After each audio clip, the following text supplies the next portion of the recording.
एक ऐसी विभूति को लेकर आ रहा हूँ, एक ऐसी शख्सियत को लेकर आ रहा हूँ, एक ऐसे मैं कहूँगा कि एक ऐसे कर्मठ, अपने फील्ड में कर्मठ कहूँगा, अपनी अपनी फील्ड होती है कर्मठ। ये हमारी एक तरह से मैं इनको ये भी कहूँगा कि माँ का फ़र्ज़ निभाया है इन्होंने, पति का फ़र्ज़ निभाया है इन्होंने।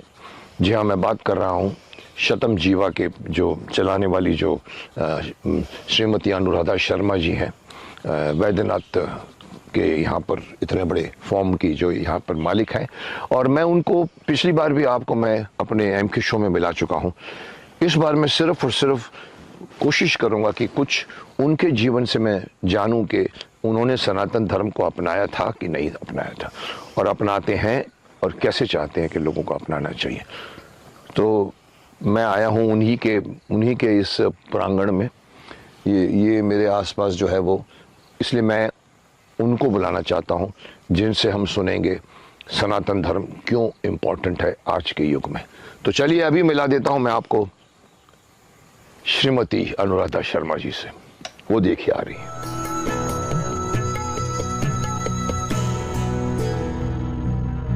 आइए। नमस्कार। नमस्कार, स्वागत है आपका, आइए बैठिए। तो कहने को तो मैं कह सकता हूँ आपका स्वागत है, पर जगह आपकी है, स्वागत मेरा होना चाहिए। नहीं तो आपका स्वागत है। लेकिन इस मंच पर जिसका नाम है सनातन मंच, और ऊपर से कहूँगा कि ये आपके शतम जीवा के मंच पर मैं आपका स्वागत करता हूँ।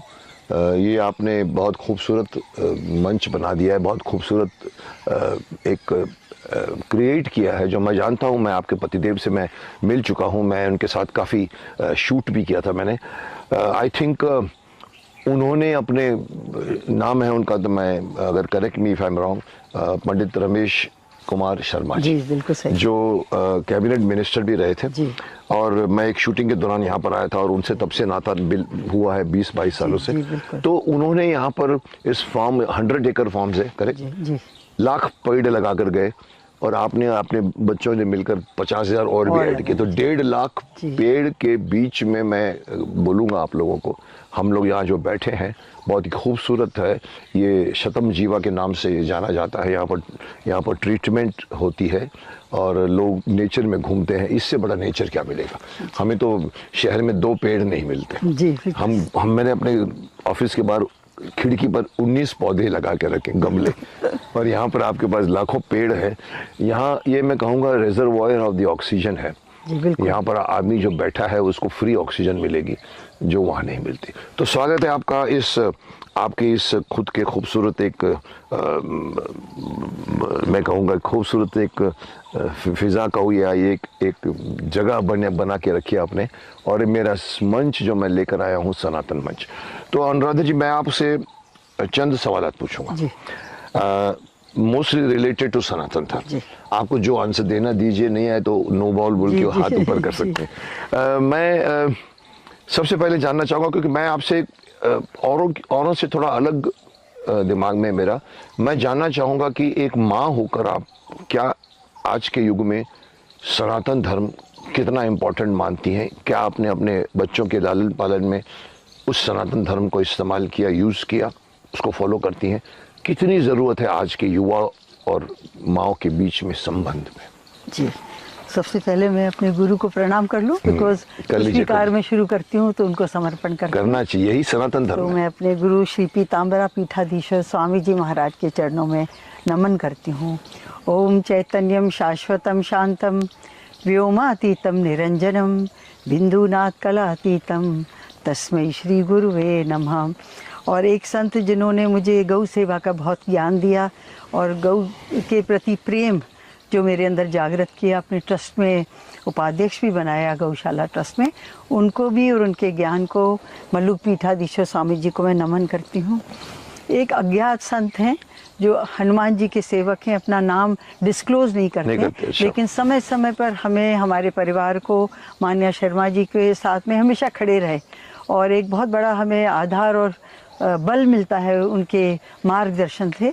तो आज उनके भी चरणों में मैं प्रणाम करती हूँ। आई थिंक कल परसों ही गुरु पूर्णिमा गई। जी, आप बहुत सही कार्तिक पूर्णिमा है। कार्तिक पूर्णिमा, गुरु लेकिन पूर्णिमा जुलाई में आता है। अच्छा, तो गुरु, ये गुरु नानक देव जी का अच्छा ये जयंती नानक जयंती है। देव दीपावली भी होता है, देव इसको दीपावली बोलते हैं। तो और गुरु जयंती, गुरु नहीं है वो, गुरु पूर्णिमा जुलाई में होती आता है। है। क्या बात है, मैं भी जुलाई में पैदा हूँ। जी जी, शायद सही टाइम पे पैदा हूँ। जी। तो अच्छा देखिए, सीखिए इनसे। मैं इनको टोक रहा हूँ बीच में, क्योंकि मैं चाहता हूँ कि आप ज्ञान लेते रहिए।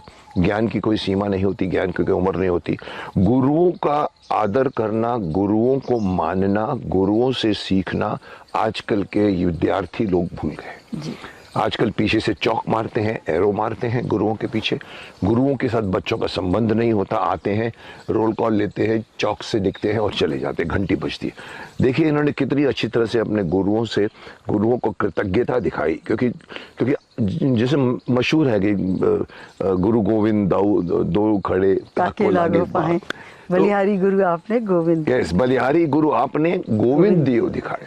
इसलिए आज के युग में, कलयुग में गुरुओं की महत्ता और बढ़ गई, क्योंकि हम लोग भटक रहे हैं। तो सीखिए इनसे। जिन्होंने आपको सिखाया है उनकी कृतज्ञता रखिए और उनकी सीख को जिंदगी भर अपने साथ रखिए। इन्होंने रखा है, इन्होंने अपनी जिंदगी में अपनाया है, उसको मैं देख रहा हूँ, मैं इनके पर्सोना में देख रहा हूँ। तो बताइए आप मेरे सवाल का जवाब। सबसे पहले मैं तो आपने अभी जो कुछ बोला उसका उत्तर देती हूँ। आपने बोला आजकल बच्चे गुरु का सम्मान नहीं करते हैं। तो गुरु एक आध्यात्मिक गुरु होते हैं, एक शिक्षा गुरु होते हैं। तो शिक्षा गुरु का जब हम सम्मान नहीं करते हैं, मैंने अपने गुरुदेव की वैदिक उपदेश नाम पुस्तक में पढ़ा है, तो उनका सीखा हुआ ज्ञान भी उनको लाभ नहीं देता है, नहीं देता, गुरु का वो करने से।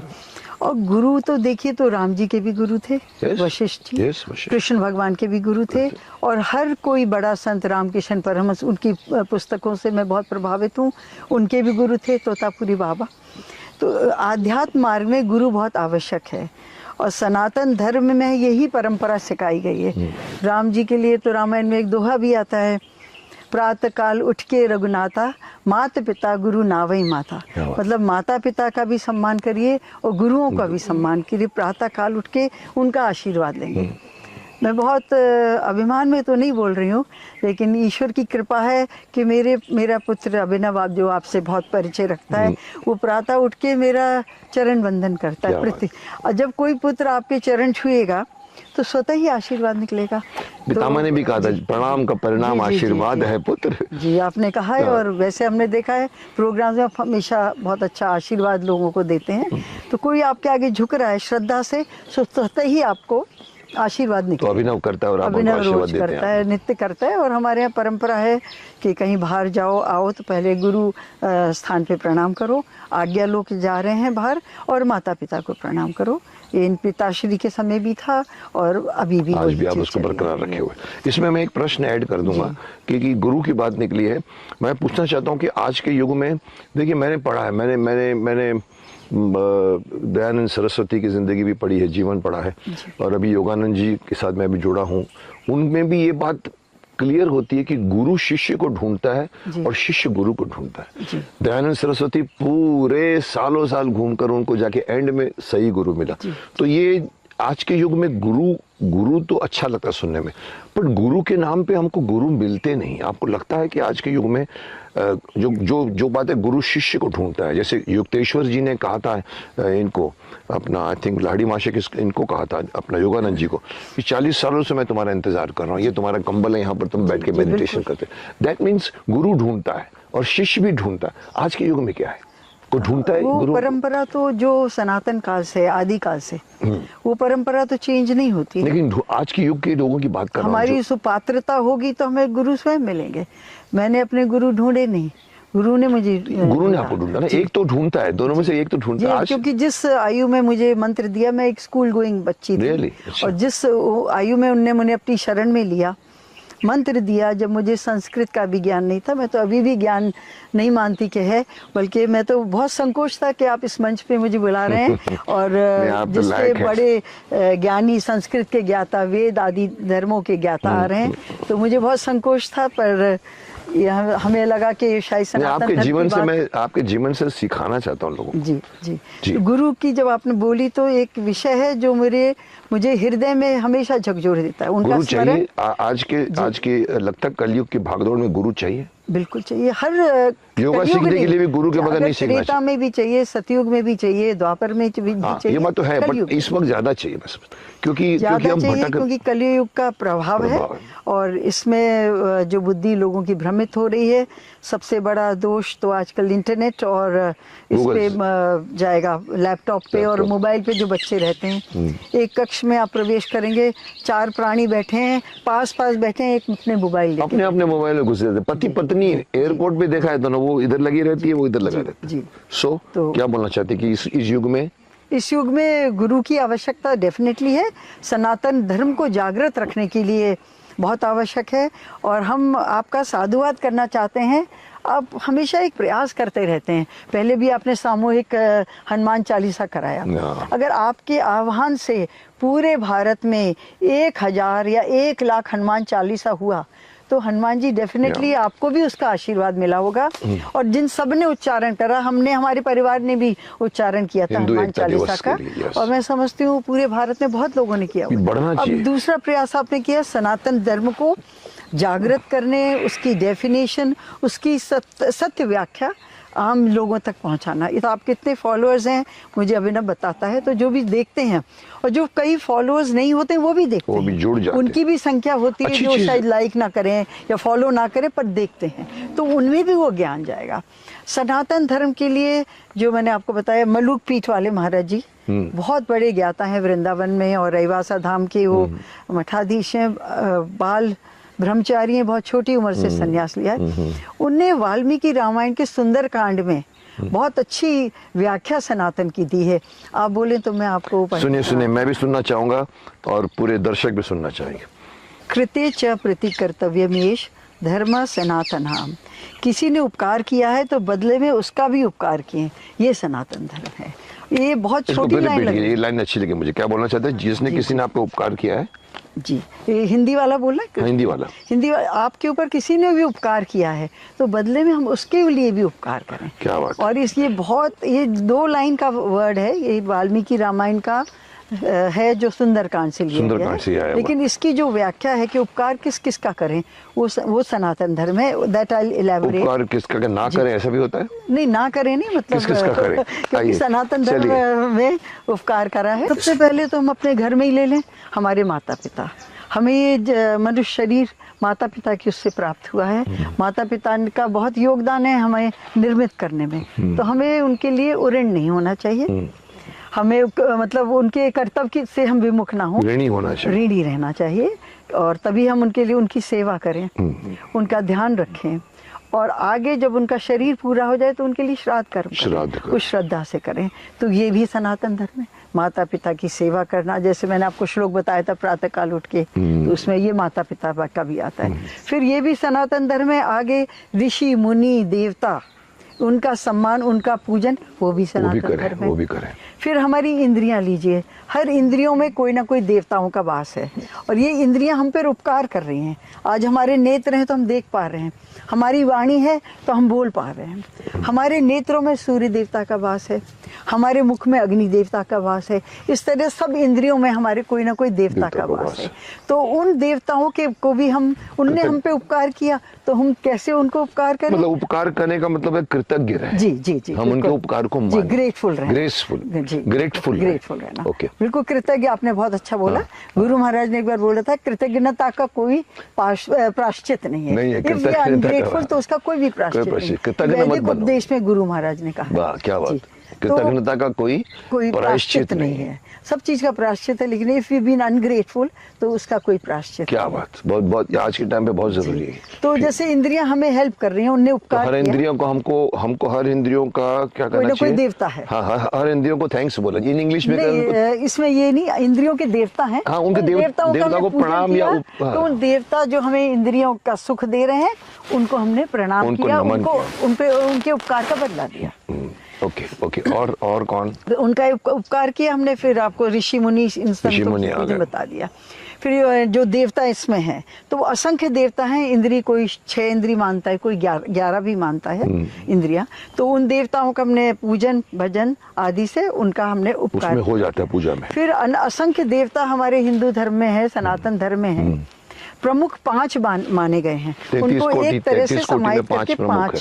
5 मान लिया गया है। 5 में प्रमुख होते हैं हमारे गणेश जी, विष्णु जी, महादेव जी, सूर्य। ये 5 देवता हैं जो, और शक्ति। 4 हुए, फिर से बोलिए। गणेश शक्ति जी 2 हो गए, गणेश जी हो गए, विष्णु हो गए, शिव जी हो गए, ब्रह्मा। नहीं, शक्ति ब्रह्मा जी नहीं, ये आपने कहा शक्ति एंड अभी मैंने बोला था ना सूर्य, ये 5 हो गए जी। ओके। तो इनको 5 देवताओं का पूजन करा जाता है, तो ये इजी हो जाता हमारे लिए। इतने सारे देवता, इनमें भी 5 में एक इष्ट होंगे, एक ईस्ट होगा। तो आप कहना चाहते हैं कि ईस्ट भी होते हैं और ईस्ट 5 सब में एक ईस्ट देवता होते हैं। कहीं ना कहीं आपका झुकाव किसी न किसी ईश्वर की तरफ होगा, ज्यादा या होता है। गणेश जी के होगा। आप शिव भक्त है तो शिव की शिव तरफ का होगा। ओके। आपका तो हमने देखा शिव जी के लिए काफी आपने शिव जी की तरफ झुक मंदिर पहले हनुमान बनाया थे, है। हनुमान से मैं शिव जी आ गया हूँ। जी, जी। फैमिली सेम है, वो उनका ही अवतार बताते हैं, उनका ही अवतार, हनुमान जी शिव जी का। yes। तो जी, तो फिर बताइए आप क्या बताना चाहती थी। जैसे प्रमुख ये 5 देवता हैं, कहीं ना कहीं हमारा एक देवता की तरफ झुकाव होगा जो हमारे इष्ट कहलाएंगे, उसको ईस्ट बोले। इष्ट बोलेंगे, और बाकी उनके अंग हैं, अंग तो हैं। उनको भी हम पूजेंगे। लेकिन उनके अंग, एक की तरफ बहुत स्नेह रहे। हाँ, बिकॉज एक भक्ति रहेगी। होता ही है, माँ के 5 पुत्र होते हैं, किसी न किसी एक की तरफ ज्यादा झुकाव होता है। जी जी। तो इस तरह से ये है, तो ये भी सनातन धर्म ये है। भी तो सनातन इतनी बड़ी व्याख्या उन संत के माध्यम से ही हमें पता चली थी कि यही भी सब सनातन धर्म है। इसी का मिला जुला अगर मैं एक ही प्रश्न में पूछूं जो हमने बिगिनिंग में नहीं किया बट अभी लाना चाहता हूं, आपने अच्छी व्याख्या भी कर दी है, आइडिया भी दिया है। सनातन धर्म क्या है? अब अगर इसका सवाल अगर कोई आप सडनली पूछे क्या सनातन सनातन करते हो, क्या है सनातन, तो आप क्या जवाब देंगे? मैंने अभी आपको व्याख्या कर दी, बट अगर 1-2 लाइन में अगर आपको सनातन बताना हो तो सनातन धर्म का मतलब सनातन धर्म का अर्थ एज सच जो मैंने जीवन में सीखा है कि हम सनातन धर्म जी रहे हैं। अच्छे पथ पर चलना सनातन धर्म सिखाता है। धर्म जीने का तरीका। अगर कोई सनातन धर्म ना हो, सपोज कोई धर्म नहीं है, तो हम एक सदाचार का व्यवहार कर रहे हैं, सत्य का आचरण कर रहे हैं, किसी को कष्ट नहीं दे रहे हैं, तो ये सब एक हैप्पी फैमिली लाइफ, हैप्पी सामाजिक लाइफ, हैप्पी देश में जो वो जीवन जी रहे हैं, तो सबके लिए जरूरी है। तो ये सब शिक्षा हमारे सनातन धर्म में ऑलरेडी है। सनातन जीने का तरीका सिखाता है जी। जैसे गीता सिखाती है हमारे। बिल्कुल। और सनातन धर्म को और हिंदू धर्म को अलग करना चाहेंगे आप? अलग है या सेम है? हिंदू धर्म तो, हिंदू नाम तो आपको भी मालूम है, सिंधु बिंदु से शुरू हुआ, जी। मतलब वो ये शब्द हमारे यहाँ नहीं था, पहले नहीं था ये। पहले सनातन धर्म ही था। जी। तो हम जितने भी हिंदू हैं वो सनातनी ही हैं। बिल्कुल सनातनी है, और जितने भी पंथ और पथ इसमें है वो सब इसी में समाहित हैं।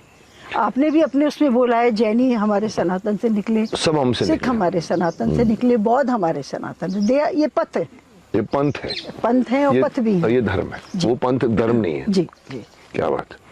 ये भी मैं कई बार जान चुका हूँ, सुन चुका हूँ कि सब धर्म नहीं होते, सब पंथ समुदाय और बन गए हैं जो निकले हैं हिंदू धर्म या सनातन धर्म से। तो समय का वो होता है, उनके गुरुओं ने तो कभी अपने ग्रंथों में ऐसा नहीं लिखा, लेकिन जैसे जैसे समय जाता है चीजों में चेंजेस आ जाते हैं, तो मत भी चेंज हो जाता है उन लोगों का। रिसेंटली वैसे तो रामकृष्ण परमहंस ने कभी अपने को सनातन धर्म से अलग नहीं बताया। मिशन के कोई एक कहने लगे थे बीच में कि अलग है, पर वो फिर बाद में बात नहीं हुई। वो लोग अपने को सनातन ही मानते हैं। सनातन धर्म का लोग कहते हैं कितना पुराना है, तो इसका तो शाश्वत है, शाश्वत है वो। जी। और हम जितनी अपनी स्मृति जाती है, अपन अगर युगों को देख लें तो हिरण्यकश्यप का वध कब हुआ था, रामायण में रावण का वध कब हुआ था, तो 2 युग तो हमको सामने ही दिख रहे हैं।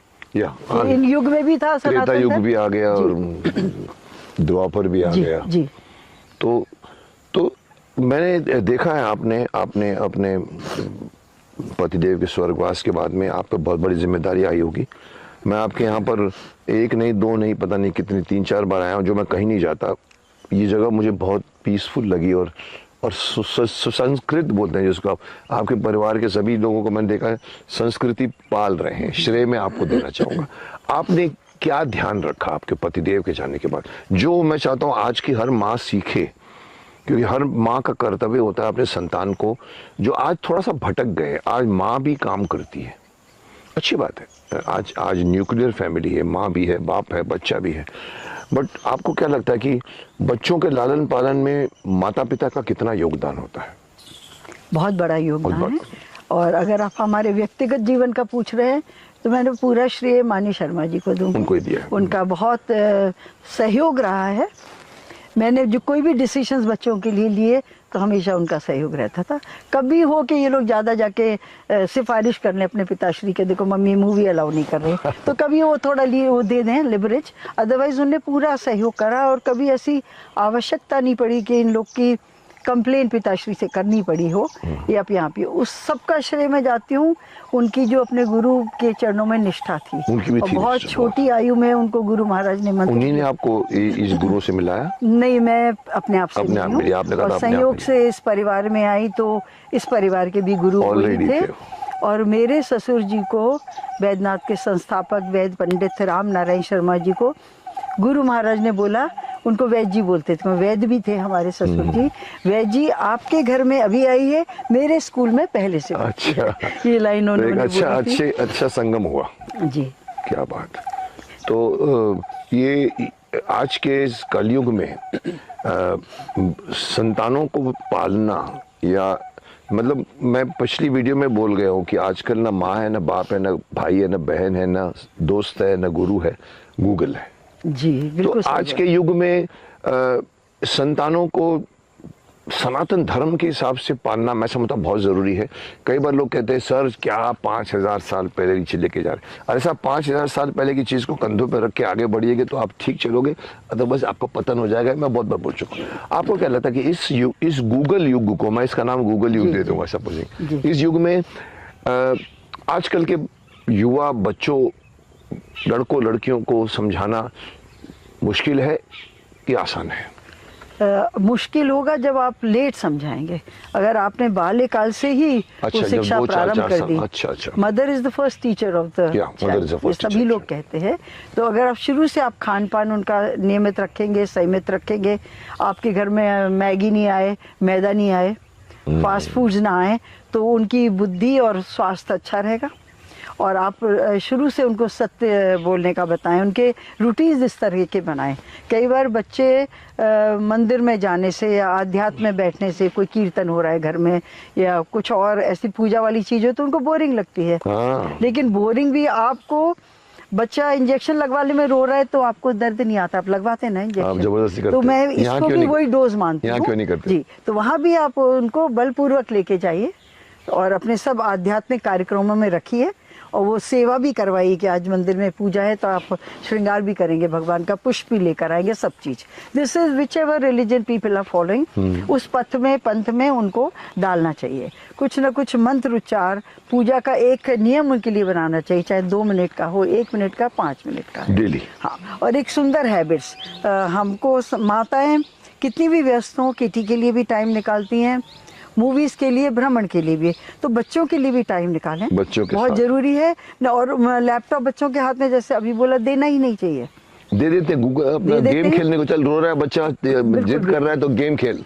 बहुत छोटे टॉडलर्स के हाथ में भी मोबाइल दिया जा रहा है, जबकि उसकी रेस सबको पता है कि कितनी हार्मफुल, रेस खराब करती है जी, उसकी न्यूक्लियर रेस, जो भी रेस होती है, दे आर वेरी हार्मफुल। तो इस सब से तो बहुत बड़ा कर्तव्य माता पिता का बनता है। फिर जिस विद्यालय में डालें, थोक विद्यालय में तो 6 साल के लिए रहते हैं, 6 घंटे के लिए रहते हैं, तो उसमें भी विद्यालय टीचर वो हो जाता है जी। तो हमने अपने विद्यालय में, आपने एक बार चीफ गेस्ट बने थे, देखा था, तो हमारी जो प्रातः की प्रार्थना है उसमें बहुत कुछ हम इनको संस्कृत की प्रार्थनाएं बच्चों से कराते हैं। फिर वृक्षारोपण की प्रेरणा देते हैं, गौ सेवा के लिए हमारे बच्चे जाते हैं। हम कोई गांव अडॉप्ट करके वहाँ पर भी सोशल वर्क बच्चों से कराते हैं कि ज़मीन से बच्चे जुड़े रहें, कि देखिए हमसे नीचा भी कोई है। तुम्हारे पास तो बड़े बड़े ब्रांड्स के कपड़े हैं, उसके पास एक जोड़ी 100 रुपये की चप्पल भी हो सकता ना हो। तो एक आपका हृदय द्रवित रहेगा कि समाज में आर्थिक रूप से ऊंचा नीचा कितना है, तो देने की भावना रखो, दान की भावना रखो। मतलब हम सिर्फ स्कूल को एसएससी, बीए, एलएल या बीकॉम या एमकॉम, हम सिर्फ उसको रट के बच्चों को पास करके 90% लाने के पीछे हमारा लक्ष्य रहता है जी। जैसे आप कह रहे हैं कि बचपन से ही लोगों को सिखाना चाहिए, कोई नहीं सिखाता साहब। कोई ये पाठ्यक्रम से अलग बातें नहीं, और ये जो आप बता रही हैं ये पाठ्यक्रम में डालना जरूरी है। जी जी। प्रार्थना सुबह, बताना हमने सुबह, गीता भी गौशाला। सिखा रहे हैं, चिन्मय मिशन के स्वामी जी आते हैं हमारे बच्चों को गीता मैं तो बोलता छठी क्लास में डाल दीजिए कंपलसरी। मोदी जी को तो मैं बोल रहा हूँ आप छठी क्लास में, लॉर्ड मैकॉले ने इंग्लिश डाला था, आप डाल दीजिए उसके अंदर गीता, जी जरूरी है। तो ये आप देखिए, मैं जापान में, मैंने अभी रिसेंटली कहीं पढ़ा था कि जापान में चौथी क्लास तक के बच्चों का एग्जाम नहीं होता। जी दे आर टेंशन फ्री। उन लोगों को चौथी क्लास तक आते हैं, उनको फिर सब चीजें बताते हैं, बड़ों का आदर कैसे करना चाहिए, कैसे घूमना चाहिए, कैसे डिसिप्लिन रहना चाहिए। ये चौथी क्लास तक नहीं करते साहब। तभी देखिए जापानीज लोग बड़े होकर देशभक्त भी बनते हैं, उनको देश के बारे में बताएं, और वो लोगों का कितना आदर ऐसे करके ऊस करते हैं, कोई भी मिलता है तो ऊस झुक के सब प्रणाम करते हैं। ये हमको शायद सीखना चाहिए जापान से। जो आप बोल रहे हैं बहुत जरूरी लगा मुझे, अच्छा लगा कि आप पहली शिक्षक माँ होती है और वही बिगाड़ती है। उसके पास खुद के पास टाइम नहीं है, किटी पार्टी जाना है उसको, आया के बाद छोड़ देती है, वो सास भी कभी बहू देख रही होती। तो वो उसको आप बोलते वो प्रथम शिक्षा बहुत जरूरी है। जी बिल्कुल जरूरी, बहुत आवश्यक है, वो नींव है। नींव। और पिता को भी इसमें सहयोग पिता को सहयोग करना चाहिए, सिर्फ माता के ऊपर भार नहीं, पिता और माता को दोनों का दोस्त बन के बच्चों का। बिल्कुल। और अच्छी कहानियां सुनाई जाए उनको। आप क्यों वेस्टर्न वर्ल्ड का उनको शिवाजी महाराज को शिवाजी सिखाइए, चाणक्य सिखाइए। आज बच्चों को पूछे तो राम भगवान के पिता का नाम नहीं मालूम, राम भगवान दशरथ जी के फादर का नाम नहीं मालूम। उनको बोलेंगे तो मुगल नीलिज के 8 उनका नाम बता देंगे। मुगल का पूरा बाबर, हुमायूं, अकबर, और अपने दादाजी का नाम नहीं मालूम होता। अब तो छोड़िए। और अभी किसी प्रोग्राम में तो उसको संजीवनी पहाड़ क्यों लेकर आए थे हनुमान जी, वो नहीं बता पाई थी। तो आप जो बोल रहे हैं बहुत सही बोल रहे हैं, ये माता पिता का कर्तव्य है। और ये एक बात आपने अच्छी बोल गई कि हम और सब चीज़ों में कंप्लेन करते हैं और कि यहाँ जाना है वहाँ जाना, उसमें हम लोग स्ट्रिक्ट हो जाते हैं। लेकिन जहाँ पर धर्म की तरफ जाना है, मंदिर में जाना है, मैंने ये बात एक बार पहले भी कही थी कि माँ अगर जा रही है अपनी लड़की को पकड़ के मंदिर की तरफ, और सडनली कोई सहेली आती है, बोलते अरे अरे अरे अरे उमा चल ना मेरे साथ खेलने को, और वो पूछती है मम्मी मम्मी मम्मी मैं खेलने को जाऊँ, माँ बोलती जा। ये हमारे धर्म में होता है और धर्म में नहीं होता। नमाज पढ़ना है तो पढ़ना है, मास जाना नमाज जाना है तो जाना है, तो पकड़ के ले जाना चाहिए। आपकी बात मुझे अच्छी लगी, बिल्कुल ले जाना चाहिए, क्योंकि यही नींव। और बच्चे को तो कोई मालूम नहीं अच्छा क्या बुरा क्या, आपको बताना पड़ेगा। तो ये हमारे धर्म के प्रति जागरूकता नहीं, हम शायद उसको लाइटली लेते हैं। हम ये नहीं समझते कि बच्चे को मंदिर ले आना, उसको नहीं शौक है तो मत ले। इसीलिए हमारा धर्म का एक अभी तक आधार नहीं बढ़ा। इसीलिए मुझे चिल्लाना पड़ा कि आप मंदिर में जाके एक दिन में बैठिए। पूरे भारत के 80 करोड़ में से लोग 40 करोड़ भी अगर बैठ के अगर हम हनुमान चालीसा पढ़ें या ओमकार, तब जाके एकता आएगी। बिल्कुल आएगी। तो हमारी एकता का सबसे बड़ा आपने स्टार्ट दे दिया कि हम शुरू से ही बच्चे को छोड़ देते हैं, जा खेल। एक चीज और कहना चाहेंगे, ऐसा देखा है, कितना हद तक सत्य है, आप बहुत भ्रमण करते हैं, आपने देखा होगा हिंदू धर्म में, मतलब सनातन धर्म में मैंने देखा पुरुष आगे कम आते हैं। इसको सोचते हैं ये महिलाओं का काम है, पूजा पाठ करना, भोग लगाना, मंदिर लगाना। कम लोग हैं जो स्वयं भी पुरुष आगे आते हैं। अच्छा। हर धर्म में हमने देखा है, चाहे सिख धर्म हो, चाहे जैन धर्म हो, चाहे ईसाई धर्म हो, पुरुष काफी आगे आता है। इस्लाम धर्म है, बहुत पुरुष कट्टरता से आगे आते हैं। तो हमारे सनातन पुत्रों को, भाइयों को, बुजुर्गों को भी इसमें आना चाहिए। मतलब इसका मतलब ये नहीं कि ये जैसे हम कहते हैं कि पति देव जो मर्द होते हैं वो सत्य, मेरा काम सिर्फ कमाना है।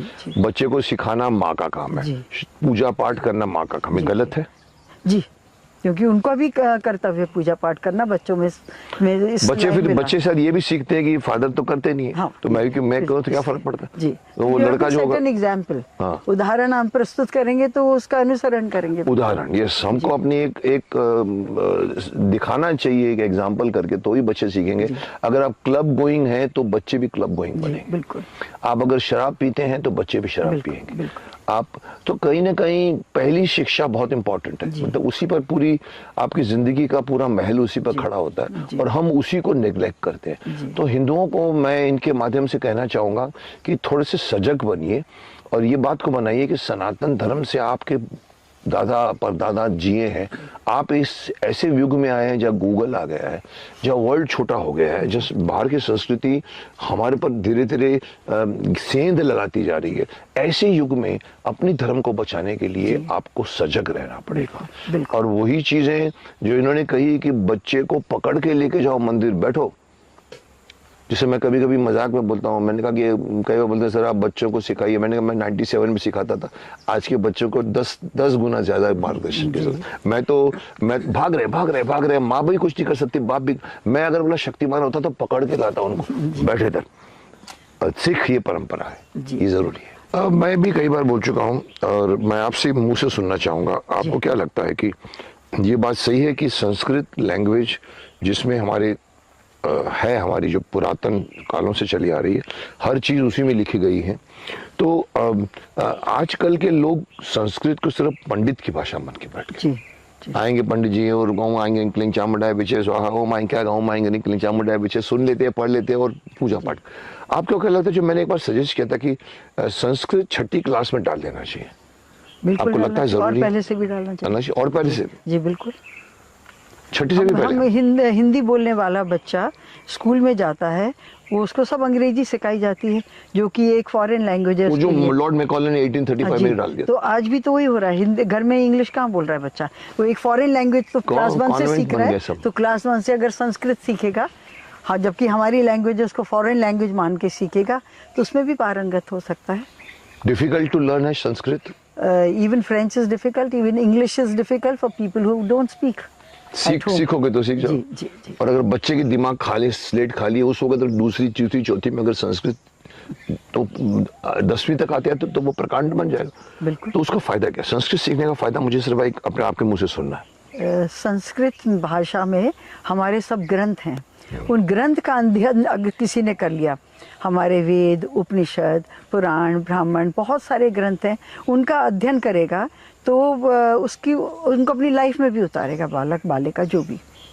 और जब लाइफ में उतारेंगे तो वो ही सनातन धर्म है, वो जीवन शैली है। ये जो सनातन धर्म में सिर्फ आध्यात्म ही नहीं है, हमारे दैनिक जीवन के कष्ट दूर करने की भी उपाय दिए, कष्ट दूर के। गुरु महाराज ने वैदिक उपदेश में लिखा है कि देव पूजन करने से आपदाएं नष्ट होती हैं। आपदाएं, हमारे जीवन में कुछ क्लेश आ रहा है, कुछ अशांति आ रही है, तो उसका जाप है। आपका रोग हो तो लोग महामृत्युंजय कराते हैं।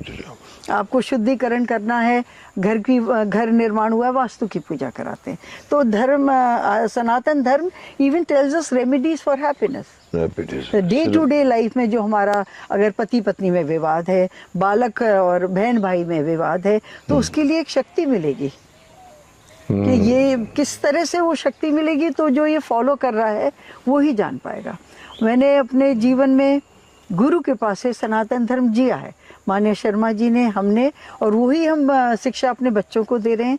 और ईश्वर की कृपा से सुयोग बहुएं आई हैं, वो भी ये चीज़ फॉलो कर रही हैं और उनको लाभ है। यहाँ तक कि मलुक पीठ वाले महाराज जी ने, जैसे मैंने बताया, गौ सेवा का मुझे ज्ञान दिया। गौ सेवा तो वेद में मैं आपको पढ़ के सुना सकती हूँ अपने गुरु महाराज की पुस्तक में कि कितनी महिमा गौ सेवा की लिखी। गौ सेवा की बताइए थोड़ा सा, लाइए, हमें कुछ उसका भी ज्ञान मिले। गौ सेवा, गौशाला के बारे में बहुत मैं भी खोलना चाहता हूँ ऑल ओवर इंडिया। गौशाला के कुछ फायदे बताइए। आजकल के युग में कई चीजें पॉलिटिकल हो जाती हैं, मतलब अच्छी चीज भी पॉलिटिकल हो जाती है, पॉलिटिसाइज कर जाते हैं, उसके बीच में भी वोट बैंकिंग आ जाती है। गौ हमारे लिए पूजनीय है, ये आज की बात नहीं है, महाभारत काल से है। कृष्ण गौ सेवा करते थे, ग्वाले थे। क्यों हम आकर आज एक कंट्रोवर्सी में बढ़ गए हैं कि गौ कटती भी है, खाते भी हैं, बीफ का मांस खाते हैं, एक्सपोर्ट होती है, कमाई करते हैं, और जो कुछ उसके खिलाफ बोलता है तो लगता है कि वो सांप्रदायिक वो हो गया है, सांप्रदायिक हो, मतलब वो समझते हैं कि ये तो क्या धर्म, और फिर ये पॉलिटिकल हो जाता है। आपको क्या लगता है कि गौ सेवा या गौ हमारे लिए पूजनीय क्यों है, महत्वपूर्ण क्यों है? हमारे जितने भी अनुष्ठान धार्मिक कर्म होते हैं वो गौ के बिना पूरे नहीं होते हैं। कोई भी बड़ा यज्ञ होता है, आप तो बहुत आध्यात्मिक पुस्तक पढ़ी हैं आपने, वशिष्ठ जी ने भी यज्ञ किया तो गौ वहाँ बांधी थी, कामधेनु गौ थी, जिसकी प्रजाति अभी प्रलुप्त हो गई है, विलुप्त हो गई है, अभी नहीं है। तो उसके बिना अनुष्ठान पूरा नहीं होता है। गाय का गोबर, गाय गौमूत्र, गाय का घी, गाय का दूध, गाय का दही, सब चीज पूजा में उपयोग में आती है, तो पूजनीय है। और साइंस भी प्रूव कर रही है कि उसके अंदर कितनी ऊर्जा है गाय के अंदर। Cow cuddling is been told in foreign countries now, पर विडंबना क्या है कि विदेश जब कहता है काउ कडलिंग अच्छी है तो हम काउ कडलिंग करेंगे, लेकिन ये सब वेद लक्षणा देसी गाय के लिए है। हाइब्रिड वाली दूसरी जो जर्सी और उन सब में ये गुण नहीं है। और उनके दूध का तो प्रूफ भी हो गया कि इसके गाय के ऊपर हम हाथ फेरते हैं, अच्छा, उसको गाय का आलिंगन करते हैं तो जी। और मेरे तो प्रत्यक्ष जीवन में मेरी गौ माता ने प्रार्थना सुनी है। आप तो बातें करती हैं, मैंने सुना गौ से बातें करती हैं। और एक संत ने, जब ये आपके माध्यम से हम सब जो सुन रहे हैं उनको भी एक उपाय बता सकते हैं कि गौ माता की सेवा करें और अपनी कोई भी कष्ट जीवन का अर्पित करें तो कालांतर में उनका कष्ट दूर होगा। ये उपाय, वैसे तो मैं किसी को कोई उपाय नहीं बताती हूँ क्योंकि ये है, इसके लिए गुरु आज्ञा है कि गौ सेवा करके, और मैंने जिनको भी बताया उनको लाभ हुआ है। क्या बताते हैं आपकी गौ की सेवा करिए, मतलब जिसके घर गाय नहीं है तो कहीं भी जाके गऊ को कुछ भोजन कराएं, जो हमारे यहाँ चारा खिलाते हैं बस। जी जी, तो उसमें प्रार्थना करिए, उनसे बात करिए, उनको सहलाने का एक मंत्र भी है, गोवर्धन हरि कह के आप उनको सहलाइए, उनको ऐसे ऐसे करिए और अपनी प्रार्थना बोलिए, प्रार्थना स्वीकार होगी और फिर आप जुड़ेंगे गौ माता से अंदर से, फिर आपको उनकी विभूति और उनका पता चलेगा। बाकी आप मंदिर में एक विग्रह को बोले ये तो एक मूर्ति है, तो मूर्ति तो लोगों का कहना है, लेकिन आप और हम जानते हैं कि प्राण प्रतिष्ठा के समय ईश्वर का अंश उसमें व्याप्त कराया जाता है वैदिक मंत्र से, और तब उसकी ऊर्जा से हम अपनी आत्मा की ऊर्जा कनेक्ट करते हैं, प्रार्थना करते हैं और ऊर्जावान होकर आते हैं। कोई कोई जगह हम जाएं, वहाँ का अपने आप ही वाइब्रेशन इतना जागृत होता है कि हम ध्यानस्थ हो जाते हैं, इतना जागृत होता है कि हमें सुख मिलता है और हम बार बार उस जगह को जाना चाहते हैं। जैसे जिस जगह पे बहुत तपस्या करी गई है तो वहाँ पर भी ये होगा, और ऐसे वाइब्रेशंस होते हैं, वाइब्रेशंस होते हैं, और उनको जो भी स्पिरिचुअली इंक्लाइंड है फील कर लेगा, जो स्पिरिचुअली इंक्लाइंड नहीं है उसे लगेगा यहाँ बहुत आनंद आया, कुछ तो अच्छा, यहाँ बहुत शांति मिली, something nice about this place, कुछ तो है जिसकी हम व्याख्या नहीं कर पा रहे, बोल नहीं पा रहे क्या है, और जो जानिए उनको मिलता है। वो एक सूक्ष्म तरंगें होती हैं साधना की जो वायुमंडल में व्याप्त होती हैं। जैसे शब्द कभी नष्ट नहीं होता, इसी तरह साधना में उच्चारित करे हुए मंत्र तपस्या करने पर जो ऊर्जा निकलती है वो कभी नष्ट नहीं होती, वायुमंडल में व्याप्त रहती है, और वो मिलती है उस जगह जाने पर। ओके और ग्रहण करने वाले पर डिपेंड करती है कि अगर वो नॉर्मल पुरुष है तो उसको अच्छा लगता है, और जो सिद्धि पुरुष है उन लोग उससे लेते हैं, वो सुपात्रता पे है। ईश्वर समान रूप से सबको दे रहे हैं, ग्रहण करने की कितनी शक्ति है वही उसको ग्रहण कर पाएगा। तो गौ माता के बाद में मैं एक और सवाल आपसे पूछना चाहूंगा कि आप क्या समझती हैं, हम जो हमारे यहाँ पर रिचुअल्स हैं, जैसे धोती वोती पहनकर टीका बीका लगाकर बिना चप्पल के हर लड़का सीखता है, जैनियों का जाके मंदिरों में जाता है, मैंने देखा है हमारी बिल्डिंग में काफ़ी लोग वो करते हैं। कुछ लोग सुबह उठ के पूजा करके ये करके वो करके ये करके कुछ करके मत कर चले जाते हैं। तो ये सब, और फिर पूजा करना, आपको लगता है कि ये अगर जो आदमी करे वो जरूरी है कि वो भगवान उसकी सुन रहा है, या उसके लिए कुछ और होना चाहिए, सिर्फ रिचुअली इनफ नहीं है? भगवान सुनते तो हर किसी की हैं, लेकिन एक प्रारब्ध कर्म भी होता है। तो ये भी गुरु महाराज की शिक्षा से बताते हैं कि प्रारब्ध तो आएगा, हमने अगर कुछ गलत कर्म किया है तो हम जन्म ही उसलिए लेते हैं, जन्मांतर लेते हैं और हम अपने कर्मों को वर्कआउट करते हैं, और that is how we evolve, जैसे अंग्रेजी में वो लोग इवॉल्व बोलते हैं, तो इवॉल्व कोई डार्विन वाली थ्योरी नहीं है। वो जो कहते हैं ना बंदर से बने, हम ऋषि संतान है जी, बंदर से कहाँ से बने? बंदर से वो बने हैं जो ईश्वर को नहीं मानते। हम अपने बड़े बड़े ऋषियों की, भारद्वाज, सप्त ऋषि, वशिष्ठ जी, इनकी संतान है। तो डार्विन थ्योरी हम नहीं मानते। वो हमारे पास थ्योरी थोपी जा रही है, हम उसको नहीं मानते। वो थोड़े समय में वो जैसे हमारी बाकी चीजें मानते हैं, फिर कहने लगेंगे।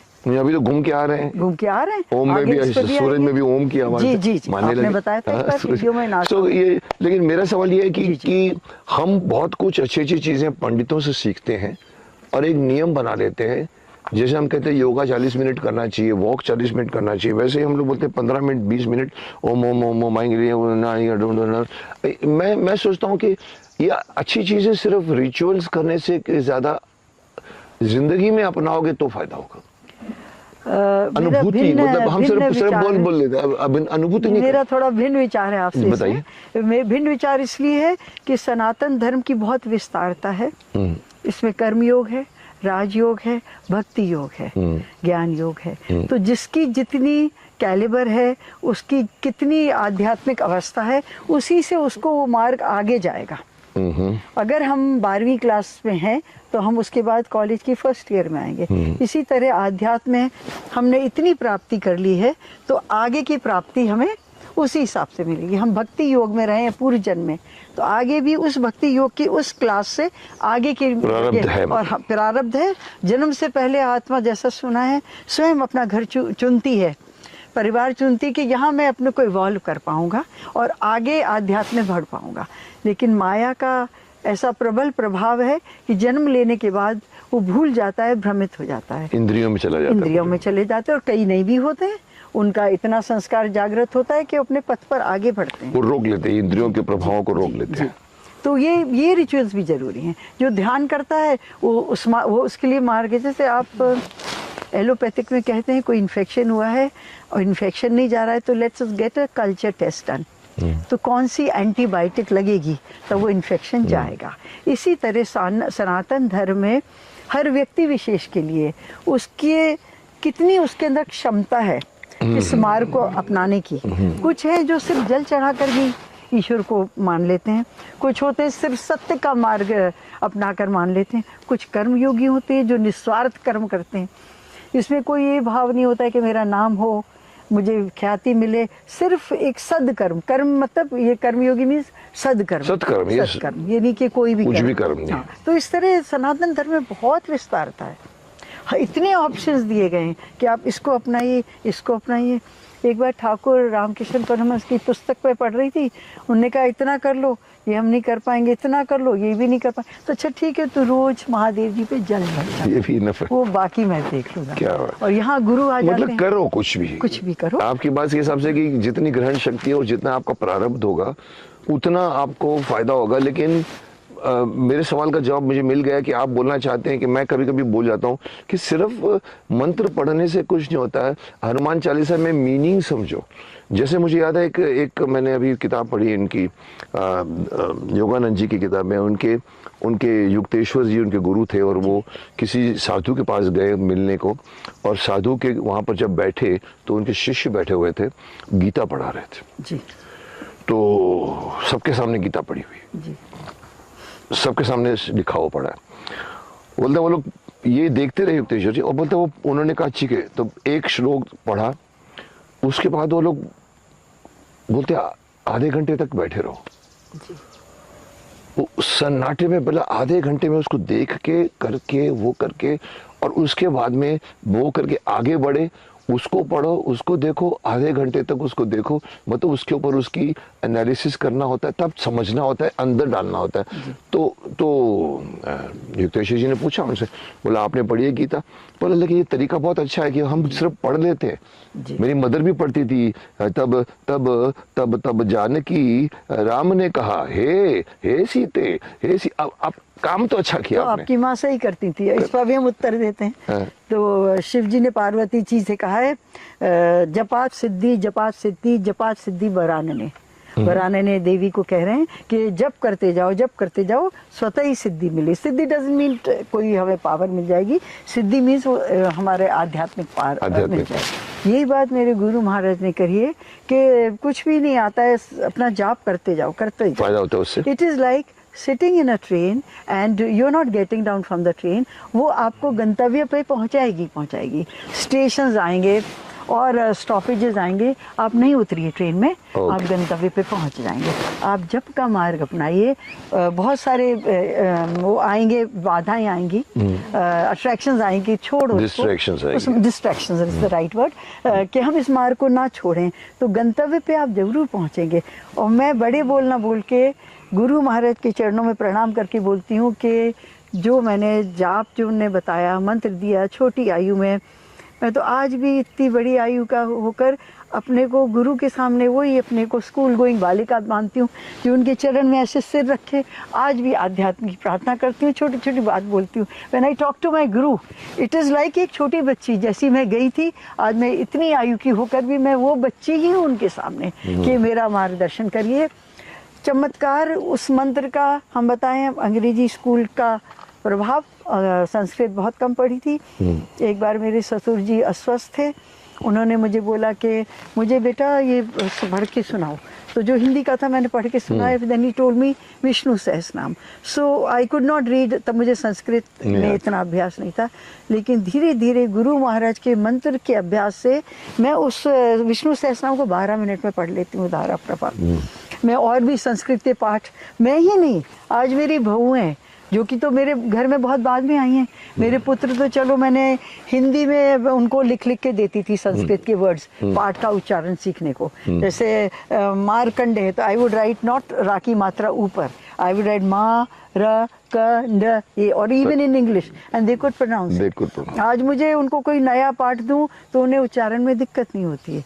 और ये पुत्रों को भी, बहू तो मेरी बहुत बाद में मेरे घर में, उनको भी। तो मंत्र में शक्ति होती है। मंत्र करोड़ों संख्या में ऋषि मुनि के जप करके सिद्ध करे हुए हैं। Siddh means they are already powerful. बीज मंत्र कहते हैं, जैसे हमने बीज बोया तो वृक्ष आएगा, तो हमारे आध्यात्म में मंत्र बीज मंत्र भी होते हैं, जो कि बीज मीन्स गुरु ने आपके अंदर कान से या लिख के दे दिया तो आपके अंदर प्रोपित हो गया। काम क्या है? सिंचन करना। सिंचन इज व्हाट? हम पेड़ को पानी देते हैं, हम इसको जाप करके सिंचन करते रहें। It will show is effect. मतलब that is my personal experience. मतलब ये बात सही है, मैंने भी सुना है, मतलब मंत्र जाप करने में ही ताकत है। मंत्र को प्रोनाउंस करने से ही आपको बहुत कुछ मिल जाता है। जी बिल्कुल। मतलब भले आप उसके मीनिंग ना समझे। जी, देयर अगेन I'll intervene। सदगुरु से प्राप्त मंत्र, हाँ, मतलब ऐसे ही पढ़कर कोई भी मंत्र करेंगे तो इट इज़ लाइक एक राजा बंदूक लेके जा रहा था और ऋषि से बोला क्या होता है सब साधना से? बोला मैं तुम्हें प्रत्यक्ष करके बताऊंगा, नाराज मत होना। बोले नहीं होंगे, बताइए। तो राजा के सिपाहियों के कहते हैं कैद करो, पकड़ लो इसको, राजा को। तो उसने नहीं सुना सिपाहियों ने कि ऋषि की बात क्यों मानेंगे, मेरे मालिक को पकड़ लो। तो उसने 3 बार बोला, तीनों बार नहीं सुना। तो फिर वो राजा को गुस्सा आ गया। राजा ने आदेश दिया पकड़ लो इस ऋषि को, एक बार में पकड़ लिया। तो आदेश वही था, किस माध्यम से आया।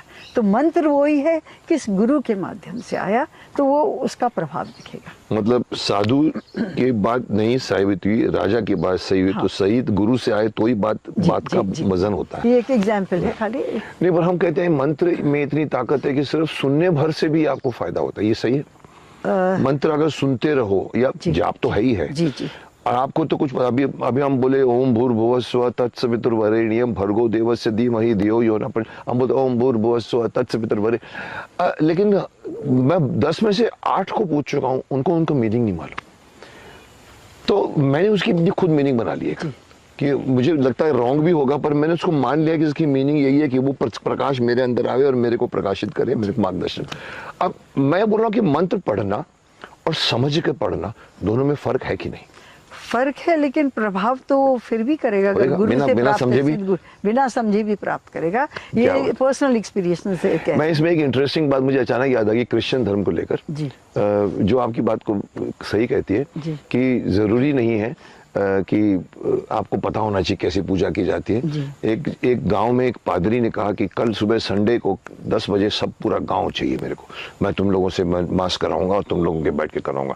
पूरा गांव तैयार हो गया और जहाँ पे सुबह 10 बजे सब पहुंच गए, सज धज के पहुंच गए। एक किसान बेचारा अपना कुछ काम था उसका, उसको फटाफट कंप्लीट करने में कंप्लीट नहीं हुआ, टाइम आ गया 9:30, 10 हो गया होगा शायद, तो वो बोलते हैं कि वो नहीं जा सका जी। फिर दूसरे दिन पादरी के पास पहुंचा, जैसे कन्फेशन करते हैं, बोलता है father I have done a sin, मैं आपके यहाँ पर नहीं आया।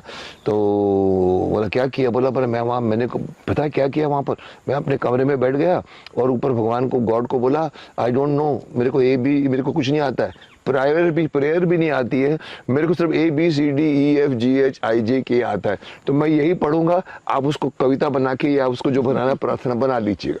सर मैंने बोला मैं आपके आधे घंटे वो ही करता रहा, ABCDEF, तो क्या मैंने पाप किया? बोला तेरी प्रार्थना सबसे पहले सुनी गई, बिल्कुल हृदय से करी हुई प्रार्थना क्यों नहीं yes, स्वीकारी? ये सब तो बोलते हैं यहाँ पर आके बैठते हैं ना, ये सब आके बैठते हैं लोग, एक दूसरे को देखते रहते हैं कि क्या सच किया है, कौन सच किया है, उसके किसी की प्रार्थना में दम नहीं है। तुमने जो किया है, वर्ड्स का भगवान नहीं सुनते, भगवान भावना सुनते हैं। ये बात सही है। क्रिश्चियनिटी पे आप आए तो एक बात कहना चाहेंगे, हमारे वेद में पुनर्जन्म को मानते हैं, आप भी मानते होंगे, हम लोग सनातनी मानते हैं, क्रिश्चियनिटी में नहीं मानते हैं, और भी कई धर्मों में नहीं मानते हैं।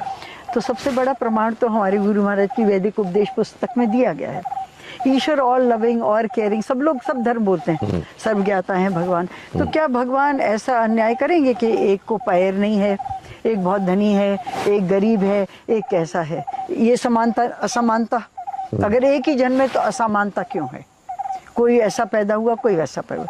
दूसरी चीज कि गुरु समान रूप से जब सबको सिखाता है, एक बालक है बहुत जल्दी सीख लेता है, एक को वही चीज़ सीखने में बहुत समय लगता है, क्योंकि वो पहले से सीख कर आया है। दिस इज आध्यात्म, कि वो आध्यात्म की शिक्षा हमने पूर्व जन्म में ग्रहण करी है तो हम जल्दी सीख लेंगे, और हमने नहीं सीखी है तो हमको टाइम लगेगा, नर्सरी से शुरू करें। जी, तो ये दो प्रमाण हैं। और हमारी ऑकल्ट साइंस में बहुत से ऐसे उदाहरण पूर्ण जन्म के आई भी हैं, जहाँ बच्चों ने बताया कि हम वहाँ पैदा हुए थे, वहाँ गए हैं, पेरेंट्स उसको वेरीफाई किया है। एक हमारे परिवार में भी एक्सटेंडेड फैमिली में आया था एक इंसिडेंट। तो पुनर्जन्म हमारा सनातन धर्म साबित हुआ है, कई साबित होता है, कई बच्चों को याद रहता है पुराना जन्म। और वो लोग प्रूफ करें ऑन धर्म जो नहीं मानते कि ईश्वर नहीं है, सॉरी पुनर्जन्म नहीं है, हम तो प्रूफ कर दिया, हमारे सनातन धर्म में प्रूफ कर दिया ये पूर्व जन्म है, पुनर्जन्म है, पुनर्जन्म है। और लोग ये कहते हैं यही सब कुछ है, बस एंजॉय करो, करो। मैं ऐसे लोगों को, मुकेश जी, सनातन धर्म की है कि सिर्फ ईश्वर प्राप्ति ही नहीं, एक जीवन शैली, एक पति पत्नी को कैसे रहना चाहिए, हमारा देश कैसा होना चाहिए, हमारे जवान कैसे होने चाहिए, हमें कृषि का धन कितना, जो सबसे शुद्ध पवित्र धन माना जाता है कृषि का धन, जिसमें कोई दोष नहीं है, कोई भी दोष नहीं, वो ऐसा होना चाहिए। तो हर चीज का ही जीवन शैली वेद में दी है। क्यों हवन करना चाहिए, क्यों यज्ञ करना चाहिए, यज्ञ हवन से आध्यात्मिकता की तरफ हम अग्रसर होते हैं, लेकिन एक वायुमंडल भी पवित्र होता है, और उसकी नेगेटिव एनर्जी खत्म होती है। वायु, ये तो आयुर्वेद ने भी प्रूफ किया। जब प्लेग फैला था गुजरात में बहुत समय पहले, प्लानिंग कमीशन के हेड यहाँ पर हमारे एक गोष्ठी हुई थी आयुर्वेद की, नेशनल लेवल की, माननीय शर्मा जी ने कराई थी। तब ये प्रूफ हुआ था कि उस क्षेत्र में जहाँ प्लेग फैला था, 21 जड़ी बूटियों से हवन हुआ, प्लेग का प्रकोप नहीं रहा जिस क्षेत्र में हुई। तो जो धुआं निकलता वो बहुत कुछ कर सकता है। तो हमारा धर्म सिर्फ हमें सुख भी देने के लिए, कई पाठ तो कहते हैं भुक्ति मुक्ति प्रदायिनी, जो उनका फल ये है कि आपको मुक्ति भी देंगे, भुक्ति भी देंगे। जो आप संसार में, भुक्ति में सुख भी मिलेगा, ये नहीं आप कष्ट में रह रहे हैं, निरोगी काया हो सकती है, पर्याप्त धन हो सकता है जितना होना चाहिए, या और भी सुख, जो कोई पद जिससे आप सही काम करें, दुरुपयोग इस पद का। तो दोनों चीज हमारा सनातन धर्म देता है, और उसको पाने के उपाय भी बताता है। मैं सिर्फ इतना कहता हूँ, कोई धर्म की मैं बुराई भी नहीं करता, पर कभी कभी मुझे खुद लगता है कि हम हिंदुस्तान में सौभाग्यशाली, हम यहाँ रहे हैं, जी, और यहाँ हमको शिक्षा मिली है, और ये जितने लोग बस गए हैं बाहर जाके, मैं इनको अज्ञानी कहूंगा, मैं इनको कहूँगा कि इनको ज्ञान नहीं मिला है। और जिनको मिलता है वो आते हैं, ईस्ट की तरफ आते हैं, जी आते हैं। बट तो कहीं ना कहीं ये चीज़ तो देखी है मैंने। मैं कहना चाहूँगा सुनने वालों को भी, श्रोताओं को भी, बहुत अच्छा डिस्कशन हुआ हमारे बीच सनातन धर्म, क्योंकि मैं सिर्फ सनातन धर्म की व्याख्या, मैं तो बहुत बड़े बड़े, जैसे इन्होंने कहा कि मुझको क्यों बुला रहे हो, ऋषि मुनि बैठे हैं उनको बुलाओ, उनको भी बुलाने वाला हूँ, लेकिन एक आम जिंदगी में रहने वाला, जैसे आम कई बार कहा गया है कि आध्यात्मिक जीवन का मतलब ये नहीं होता कि आप संन्यास लेकर हिमालय चले जाओ, तो कॉन्ट्री कहते हैं कि आप घर गृहस्थ जी में रहकर भी आप भगवान के कांटेक्ट कर सकते हो, जी बिल्कुल, मेडिटेशन करके कर सकते हो।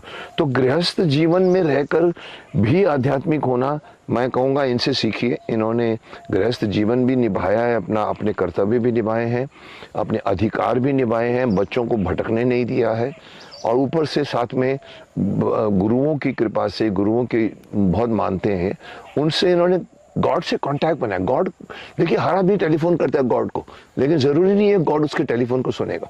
वो देखता है कि तुम किस भाव से कर रहे हो। 10 करोड़ दे दे मेरे को, ऐसा बोलते हैं। जो मैंने सुना कि इवन तिरुपति के मंदिर में जाके करोड़ों रुपए डालते हैं, 10 करोड़ दे रहा हूँ, मुझे 50 करोड़ देना। भगवान क्या पैसे देता है?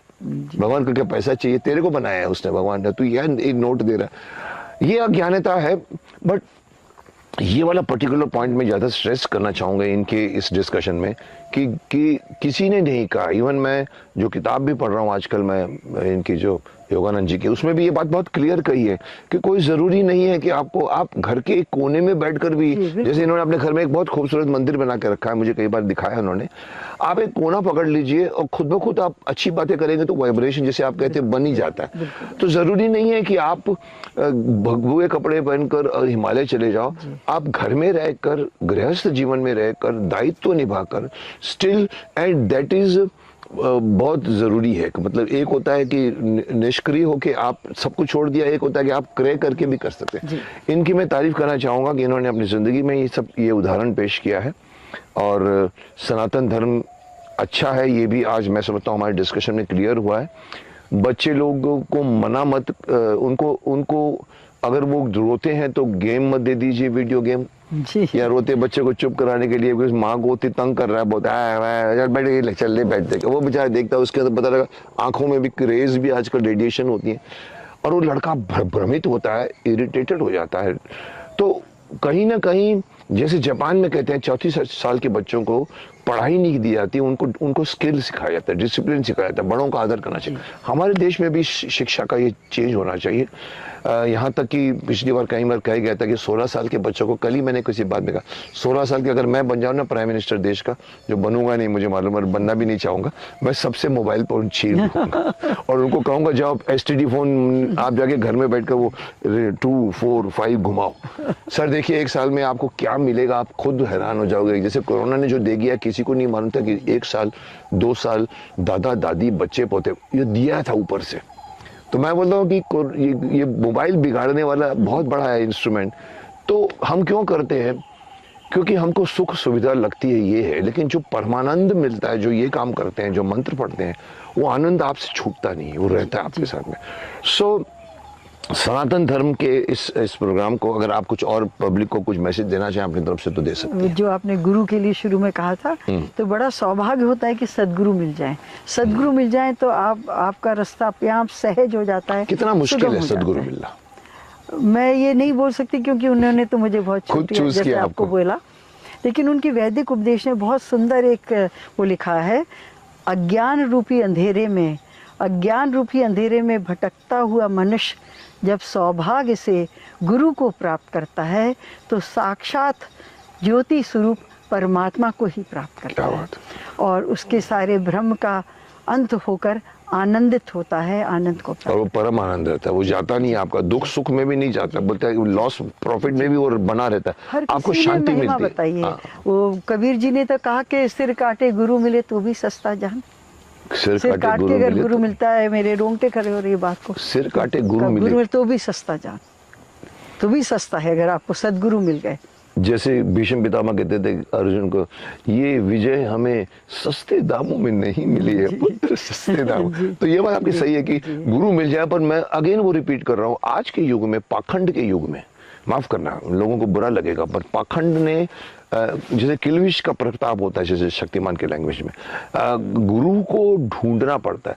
दयानंद सरस्वती जी के मैंने किताब पढ़ी है, वो भाग गए थे घर से और कम से कम 15-20 साल में, 35 साल में संन्यास ले लिया था, और उनको गुरु सबको देखा उन्होंने, मंदिर में रहे, लेकिन मालूम पड़ा यह तो पाखंड है, छोड़ गए, वहां देखा मंदिर, वहां भी उनको बना दिया, चलो आपको महंत बना देते हैं, रहो यहाँ पर। उनको कहीं नहीं मिला, और एक अंधे गुरु मिले उनको जाकर आके, और वो उनको पीछे पड़ गए कि मुझे आप गुरु बनाइए। तो गुरु मिलना सौभाग्य की बात है, ये बोलते हैं। और आज के जैसे इवन योगानंद जी को भी युक्तेश्वर जी मिले, और ये तब पॉसिबल है जब आपका प्रारब्ध भी होता है, आप आत्मा भी लेकर आते हैं। बट आज के युग में भटके लोगों में गुरु मिल जाए तो जैसे अच्छा कह दिया कि कट आने के बाद में भी मिलना बहुत बहुत दुर्लभ है आज के दौर। लेकिन चाह रख कौन रहा है गुरु पाने? चाह कहाँ रख रहे हैं गुरु पाने की? लोगों के अंदर इच्छा कहाँ है कि गुरु मिले? नहीं, एक तो इच्छा भी नहीं, इच्छा अगर इच्छा तो चाहिए, हमेरी बहुत अंदर से कोई इच्छा होती है, उसके लिए हम निरंतर प्रार्थना कर रहे हैं तो वो होता है पूरा। और ये होना चाहिए। और ये शतम जीवा का प्रमाण बताते हैं। एक सिंगापुर से लड़की आई थी, और अब विवाह भी नहीं हुआ उसका, बहुत इंटेलिजेंट लड़की है, और यहाँ उसने रही थी 10-15 दिन, मंदिर में रोज प्रार्थना करती थी। वो एक मार्गदर्शक चाहती थी, तो हमने कहा भगवान से आर्ध हृदय से प्रार्थना करो तो मिलेगा। आप शायद उसको 1 वर्ष भी नहीं, आप भी मिले उससे? मैं मिला हूँ, मैं बोलने जा रहा था, मेरे को मिलाया था आपने। तो उसने यहाँ से जाकर मुझे फोन करा, मैसेज भेजा, माता जी मुझे एक गाइड मिले हैं, गाइड मिले जो उनका मार्गदर्शन कर रहे हैं, और वो आध्यात्म की जर्नी स्टार्ट कर रही हैं। अब ये दोबारा यहाँ आई, और इस विजिट में उनको मंत्र दीक्षा हो गई, और वो आध्यात्म की जर्नी पर चल पड़ी। क्या बात, बहुत जरूरी है। और देखिए, गुरु मिलना दुर्लभ है, पर गुरु की इच्छा होनी चाहिए कि आपको गुरु चाहिए, आपके अंदर से निकलना चाहिए। तो कहीं ना कहीं मैं कॉमन पब्लिक को भी कहूंगा कि आपको पता है इतना यहाँ तक कि योगा ऐसे नहीं सीखी जाती, योगा टीचर से सीखी जाती है। किताबें पढ़ के अगर आपने कुंडलिनी, जैसे कई लोग कहते हैं आप जब बैठते हैं शक्तिमान तो पीछे जागती है, लोग कुंडलिनी को मानते हैं, पढ़ते, किताबें पढ़ के कोशिश करते, जगाने की मत करिए। आप भ्रमित हो जाएंगे। आपको गुरु चाहिए। तो योगा सीखने के लिए गुरु चाहिए होता है, स्विमिंग सीखने के लिए गुरु चाहिए होता है, आपको अगर एथलेटिक बनना है तो भी गुरु चाहिए, आपको अगर पहलवानी करनी है तो भी गुरु चाहिए, कुश्ती सीखना है तो भी गुरु चाहिए, बॉक्सिंग करना है तो भी गुरु चाहिए, तलवार चलाना चाहिए। तो फिर आध्यात्मिकता में गुरु क्यों नहीं? आप क्यों नहीं समझते कि ये मार्ग इतना अच्छा है, लेकिन ये मार्ग को टेम्पटेशंस ने, 5 इंद्रियों ने इतना बिजी रखा हुआ है कि आपकी प्राण शक्ति जो है वो इसी में काम में जाती है, आपको ज्ञान नहीं मिलता। गुरु ढूंढिए, गुरु मिले और आपका भाग्य होगा, मैं अगेन कहूंगा। लेकिन जांचिए, पड़ताल कीजिए, कभी भी भ्रमित होकर अंधविश्वास से किसी को गुरु मत मानिए। आजकल के टीवी मीडियम ने ऐसे गुरु पैदा कर दिए हैं जो कहते हैं कि क्या खाते हो आप, करेला, बंद कर दो ठीक हो जाओगे। ऐसे गुरु मत पकड़िए। जिसको दिखता है कि ये आदमी गुरु नहीं है, हम क्यों इतने ज्यादा अंधभक्त बन जाते हैं? तो जहां तक मैं ये भी कहता हूं कि स्टारों के भी चक्कर में कब आप अंधभक्त मत बनिए। स्टार दूर से अच्छे लगते हैं, हम लोग दूर से अच्छे लगते हैं, लेकिन मैं तो आपकी भगत हूं, मत बनिए साहब। पहले अपने आप को दिखे, टटोलिए, संयम रखिए, यम नियम का पालन कीजिए। तो चलिए, मैं समझता हूं कि हमने बहुत बातें कर ली हैं। इस इंटरव्यू को, उसको मैं गुफ्तगू कहता हूं, कन्वर्सेशन कहता हूं, यहीं रोकते हैं। बट इस प्रॉमिस से कि अगली बार फिर मैं इनको बुलाऊंगा, अनुराधा जी को बुलाऊंगा, क्योंकि तब तक इन्होंने और भी अच्छे काम कर लिए होंगे, वो काम ऐड हो जाएंगे सुनने में। तो इसको यहीं ख़त्म करते हैं। और लेकिन हमारे सनातन धर्म हमको एक चीज़ सिखा गया है, जो बहुत छोटी सी भी है, बड़ी भी है, कि कभी भी किसी घर आए को खाली हाथ मत जाने दो। पर यहाँ तो मैं आपके घर आया, पर फिर भी मेरा हक बनता है इस प्रोग्राम के मंच के नाम, ये हमारे भीष्म इंटरनेशनल की तरफ से आपको इसमें मग है शक्तिमान की जो है, आप उसमें, मुझे पता है आप क्या पिएगी उसमें जूस। तो इस प्रोग्राम को यहीं रोकते हैं, और अगले हफ्ते कौन लेकर आऊँगा, मैं किसको लेकर आऊँगा मुझे भी नहीं मालूम, होगा लेकिन कोई ना कोई ज्ञानी पुरुष, और हमारे सनातन धर्म के ऊपर एक प्रकाश डालेगा, जो इस वक्त थोड़ा सा अंधकारमय हो गया है, पॉलिटिसाइज्ड हो गया है। सनातन वर्ड को यूज़ किया जा रहा है रॉन्गली, बताने के लिए कि आप तो जो हैं वो धार्मिक हो गए हैं, सांप्रदायिक हो गए हैं। ये नहीं साहब, ये हमारा धर्म था, है और रहेगा। जिनको नहीं मालूम वो मालूम कीजिए। अज्ञानता को हटाइए।